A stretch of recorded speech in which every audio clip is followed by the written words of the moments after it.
أعوذ بالله من الشيطان الرجيم.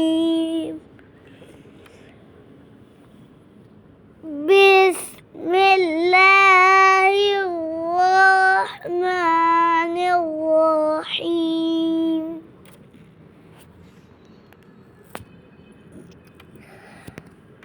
لإيلاف قريش إيلافهم رحلة الشتاء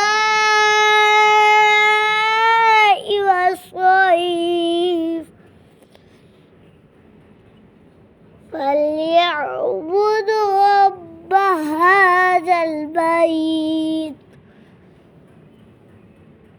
الذي أطعمهم من جوع وآمنهم من خوف. صدق الله العظيم.